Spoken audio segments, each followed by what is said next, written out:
Bonjour, on continue notre revue de livres. Aujourd'hui, je vais vous parler d'un livre que j'ai acheté, je pense, à une session d'été de l'Emmanuel. En tout cas, je l'avais acheté il y a quelques années et j'arrivais pas à retomber dessus. Pourtant, le thème m'intéressait beaucoup et j'avais hâte de le lire. Je l'ai enfin lu.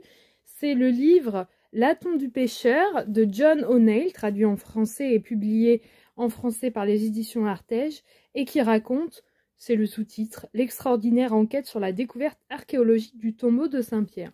Alors globalement, oui, c'est un livre qui donne envie et que je recommande parce que il se lit comme un roman historique, comme une enquête, et évidemment tout ce qui est dedans est vrai, enfin c'est passé, c'est juste après l'anglage qui a la patte de l'auteur et qui a sûrement le fruit d'une méditation sur les événements pour trouver la manière de mettre des épisodes en cohérence, mais en tout cas, ce sont cela décrit des faits peu connus, mais tout à fait documentés.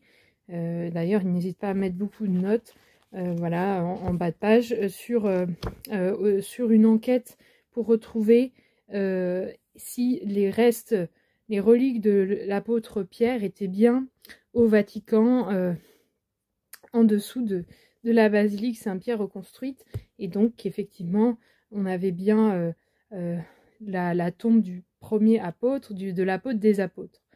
Et donc ce livre m'a beaucoup appris parce que je ne vais pas vous dévoiler, faire un résumé détaillé de cette aventure, mais en quelques mots, ce qu'il faut en retenir, c'est que la découverte des restes de pierre a été compliquée et assez récente, son authentification. Effectivement, quand ça a été présenté ainsi par le pape François en 2013, on n'avait pas forcément en tête à quel point ça avait été un travail de longue haleine et qui aurait pu ne jamais être mené. Et donc, c'est pour ça que j'ai beaucoup appris sur comment ça se passait au Vatican pour faire des décisions de fouilles archéologiques, quelles étaient les forces en présence, mais aussi le contexte de la papauté, mais aussi international, dans cette période troublée.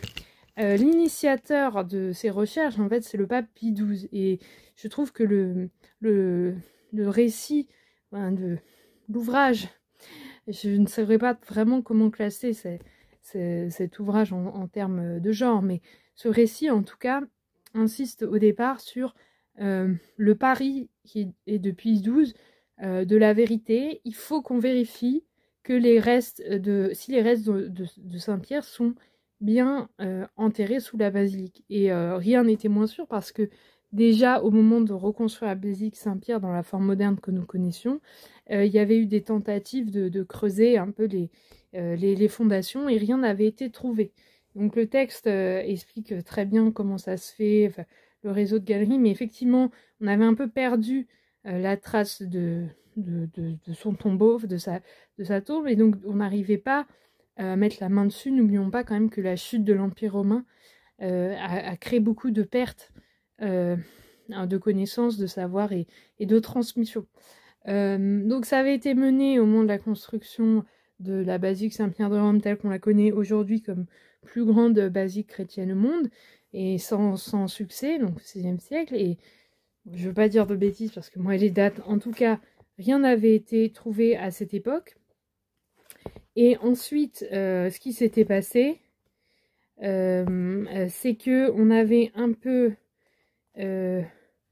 gardé le secret, en tout cas, on n'avait pas forcément cherché à en savoir plus, et ça a pu créer aussi chez Luther et donc par extension les protestants l'idée d'une contestation de la véracité de la mort et de la présence puis de la mort martyre même de Saint-Pierre au Vatican, la colline de Rome. Et donc c'est seulement au XXe siècle que cette décision de recommencer a été prise. Et c'est très intéressant cette recherche de vérité qui a commencé d'ailleurs par les archives de la Bibliothèque Vaticane, c'est intéressant, c'est là que je dis qu'on apprend plein de choses. En fait, il y a un nombre de pièces d'archives phénoménal, unique au monde, et donc rien qu'en exploitant ce fonds d'archives, on peut trouver des éléments. On voit que ça n'a pas été de tout repos, il y a eu des guerres intestines de personnalités, on voit qu'il y en a qui sont lumineuses et d'autres au contraire plutôt douteuses, y compris au sein même de l'Église, et c'est vrai que ça interroge, mais ça rejoint assez bien une expérience, je pense, que toutes les personnes engagées dans l'Église institutionnelle font, de savoir que le péché est d'abord enfin voilà, le diable s'infiltre d'abord au cœur des institutions pour décourager des bonnes volontés, bref. En tout cas, il y a aussi des personnages admirables, à commencer par le pape, bien sûr, Pie XII, et puis ensuite ses successeurs, et on voit même le rôle de Paul VI dedans, et son lien avec Pie XII, que moi j'avais pas vraiment compris avant, à quel point les deux étaient liés. Alors, il y a eu Jean 23, bien sûr, mais je ne savais pas pourquoi Paul VI avait voulu lancer la canonisation de Pie XII. En fait, c'est parce que, effectivement, lui, il l'a connu, donc il a vu aussi sa sainteté, enfin, son admirable piété et sa vie, quoi. Et donc, au quotidien.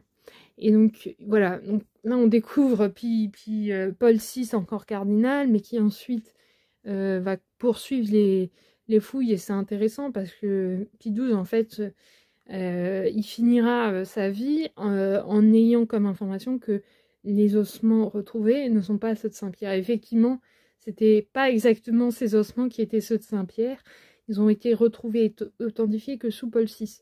Mais là encore, ça a été très compliqué parce qu'il y a eu des contestations internes pour des histoires de personnes, de la formidable Nouvelle Hélène, hein, elle est qualifiée comme ça à juste titre. En tout cas, c'était une archéologue de génie, une épigraphe, c'est ça, donc qui est spécialisée dans l'épigraphie, c'est-à-dire les inscriptions dans des langues anciennes, hein, sur les monuments, et en l'occurrence les graffitis sur les murs autour de la tombe de Pierre, qui ont permis d'identifier avec une certitude assez forte la tombe de Pierre. Mais elle a dû lutter vraiment contre, y compris les tentatives de délégitimation au sein de l'institution. C'est vrai que le Vatican est un État, et donc des personnes qui pouvaient...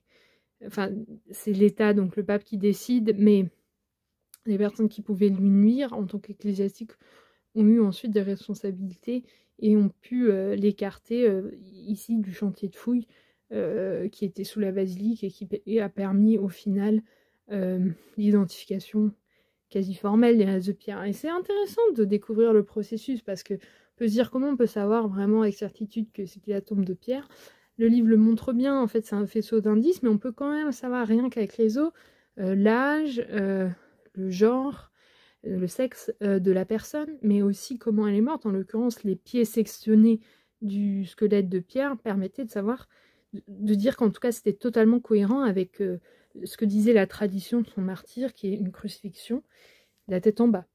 Donc ça c'est intéressant. Et puis évidemment il y avait tous les graffitis avec le fameux ici et Pierre, qui permettaient de voir que ce lieu, malgré les persécutions, avait été un lieu de pèlerinage des premiers chrétiens qui priaient sur la tombe de Saint-Pierre avec des inscriptions comme « Pierre prie pour nous ». Et tout ça c'est très intéressant aussi sur la conception des premiers chrétiens, en l'occurrence de la communion des saints, puisque là, on est sur l'intercession, effectivement, prière d'intercession à travers les martyrs.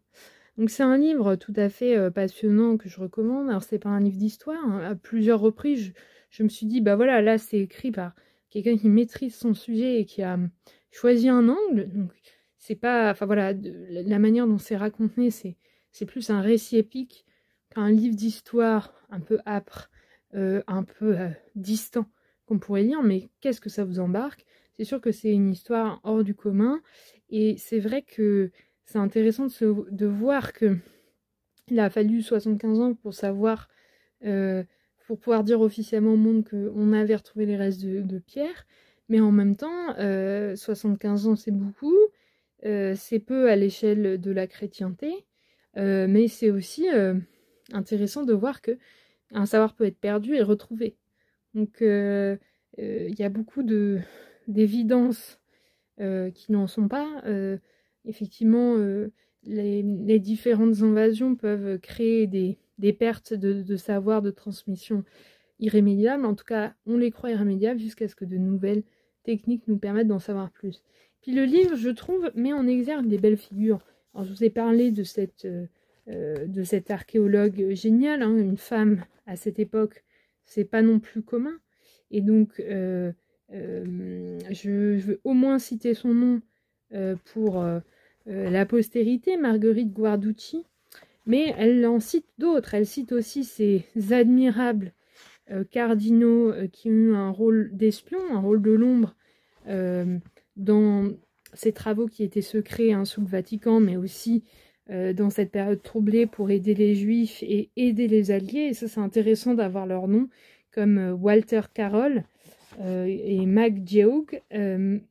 Voilà, je cite leur nom parce que c'est vrai que la postérité les a pas forcément retenus pour l'instant, mais ils sont des belles figures de l'histoire de l'Église. Et puis ce milliardaire, pardon, de personnalité riche et d'une générosité impressionnante qui a permis finalement la réalisation de ce projet apôtre, George Strack. Et donc c'est un peu comme un Rockefeller, sauf qu'il a choisi, si je comprends bien, de ne pas donner son nom aux fondations. Et donc ce milliardaire qui avait effectivement trouvé du pétrole prospecté dans un lieu où personne n'y croyait et ainsi gagné beaucoup d'argent grâce aux ventes de pétrole, y compris pendant la Seconde Guerre mondiale, ça a eu un rôle décisif pour les Alliés. Et bah, ce milliardaire qui a eu beaucoup d'influence, qui faisait venir dans sa résidence même des stars d'Hollywood, mais qui avant tout était un catholique pratiquant, et bah, il a eu un rôle décisif puisque il a répondu à l'appel du pape pour financer ce projet. Et puis l'argent est une nerf de la guerre encore. Mais c'est beau de voir qu'effectivement, quel que soit l'état de vie, on peut servir la cause de l'Église, de la vérité en l'occurrence. Et c'est vrai que j'ai aimé cette galerie de portraits incidentes autour de la question du tombeau de Pierre. Mais c'était aussi l'occasion de dévoiler des personnages et leurs actions dans ces années-là. Et encore une fois, pas restreinte à la seule recherche du tombeau de Pierre, de ces fouilles incroyables qui aient été cachées. Donc, personne ne s'en doutait, mais qui étaient menées en secret par le Vatican. Voilà.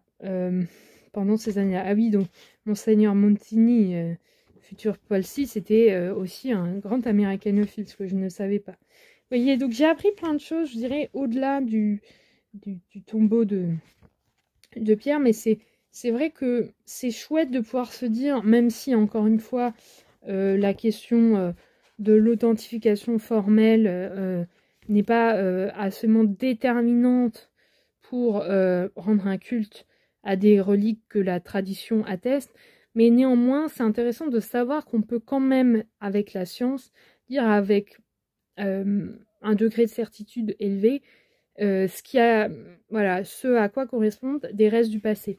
En tout cas, des restes qui ont été, d'une certaine manière, préservés par les premières générations, en l'occurrence de chrétiens, pour la postérité, ou alors c'était pas forcément conscient, mais en l'occurrence, plusieurs choses, y compris probablement la manière dont la colline Vatican a été remblayée pour la construction de la première basilique, puisque effectivement c'était à l'époque des tombes païennes, hein, pour des familles païennes.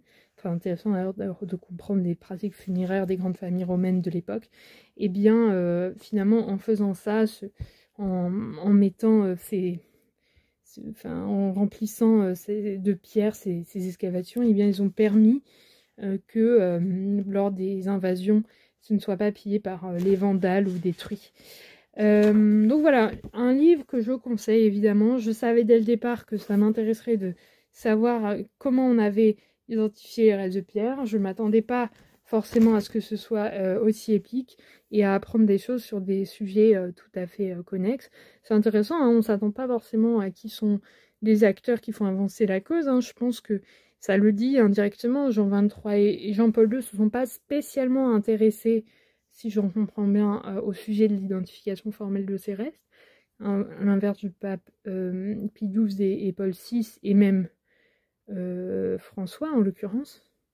Mais voilà, c'est des acteurs haut en couleur, et c'est vrai que c'est aussi un argument d'apologétique pour l'Église catholique romaine, in fine, quoi qu'on en dise. En tout cas, moi qui ai eu la chance d'aller sur la tombe d'un apôtre, la tombe de l'apôtre Saint Matthias, qui a été tiré au sort pour être celui qui a remplacé Judas parmi les 12, après la mort et la résurrection de Jésus-Christ, eh bien, c'était intéressant. Elle n'est pas si connue que ça, puisque elle est à Trèves, en Allemagne, qui était quand même une capitale impériale de Constantin, mais effectivement, il n'y en a pas tant que ça qui sont à la fois authentifiés par des siècles d'une dévotion continue, ou tout de moins immémorielle, et qui, en plus, bon, évidemment, n'ont pas de concurrents, mais voilà, mais qui, en plus, sont toujours, effectivement, soignée, mise à l'honneur, voire étudiée. Je pense notamment à toutes ces tombes d'apôtres qui sont soit... alors bon, je sais pas trop pour Thomas, l'Asie, l'Inde, bon bref, est-ce que c'est contesté, est-ce que c'est des traditions postérieures, mais en tout cas, il y a beaucoup de tombes qui sont aujourd'hui dans le monde musulman. Et effectivement, elles n'ont pas été considérées avec beaucoup de soin. C'est un euphémisme. Je pense par exemple à Chypre, la tombe de l'apôtre Barthélemy. Ou Barnabé, bon bref. Barnabé, ça doit être Chypre. Ouais. En fait, il faut quand même qu'on soit sur une terre chrétienne aussi pour être sûr qu'il puisse y avoir des pèlerins sur ces tombes. Et encore, il faut être aussi donc face à un siège une ville qui a peut-être une tradition d'être fondée, donc d'apostolicité. Bon, je ne sais pas trop ce qu'il en est dans le monde orthodoxe. Donc à Rome, bien sûr, avec le pape, le lien est évident avec la tombe de Pierre, même si, encore une fois, c'est là que le pari de Pie XII était beau. C'est que, est-ce que, finalement, découvrir que les restes de Saint-Pierre ne sont pas... Enfin, à Rome, par exemple, mettait en cause la légitimité de l'Église catholique, c'est pas sûr. Mais en tout cas, donc il y a cet élément qui peut aider, bien sûr, quand on prétend avoir des restes, mais il faut aussi qu'on soit encore aujourd'hui dans une terre de marque chrétienne, parce que sinon on peut penser qu'il y a des dégradations, ou en tout cas on laisse un peu à l'abandon, comme c'est le cas à Chypre, parce qu'évidemment c'est en Chypre du Nord qui a été envahi par les Turcs. Donc je trouve ça aussi intéressant sur la question des restes de saints, notamment de ces premiers témoins, hein, les apôtres qui ont connu le Christ, pour penser à la question du culte des saints de manière générale, de la manière dont on leur a rendu hommage, à quel point finalement c'était les fondations aussi de la foi et les symboles de la transmission de la foi depuis ces temps apostoliques jusqu'aux générations actuelles. Donc effectivement, le fait que Pierre, aujourd'hui, on puisse l'honorer, on puisse prier sur sa tombe, c'est quand même extrêmement fort, parce que ça participe à finalement l'actualité de cet emplacement, de cette tombe, de cette dévotion, et donc à l'importance pour aujourd'hui, et ça rejoint le fait qu'on prenne soin de ces restes qui ne sont... qui n'ont pas qu'une importance pour hier, mais qui encore aujourd'hui, bien sûr, sont d'une importance spirituelle, d'un symbole spirituel en tout cas capital, même si la dévotion ne passe pas que par des restes physiques, mais ça peut contribuer en tout cas avec ce signe concret à nous ancrer dans la prière et comprendre que notre foi, elle se transmet de génération en génération. Voilà, en tout cas, bravo à Artege d'avoir traduit cette enquête. Elle était importante, c'était important de faire connaître au monde ce chemin, ce parcours hors du commun.